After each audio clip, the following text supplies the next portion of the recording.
নমস্কাৰ। আহক আজি আপোনালোকক এবিধ দুষ্প্ৰাপ্য উদ্ভিদৰ লগত পৰিচয় কৰাই দিওঁ।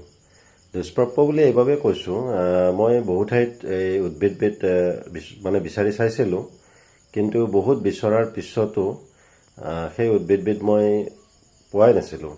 অৱশেষত দুনিৰ ওচৰত যিটো আমাৰ দুনি পশু চিকিৎসালয় আছে, তাৰ কেম্পাছত দুজোপা দেখিবলৈ পাওঁ।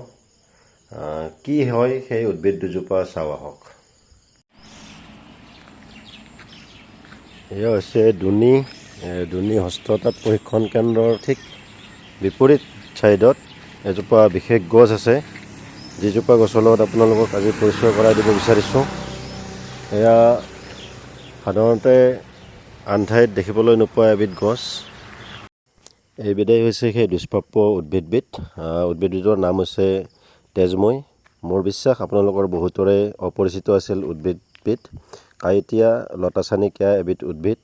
ই যথেষ্ট ওপৰলৈ বগাই যাব পাৰে।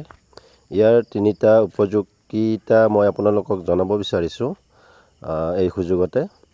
ইয়াৰ প্ৰথম কথাটো হৈছে কি, আপোনাৰ ইয়াৰ যদি ঠাৰিৰে আপুনি দাঁত মাজে, তেতিয়াহ'লে আপোনাৰ দাঁত নিৰোগী হৈ থাকিব।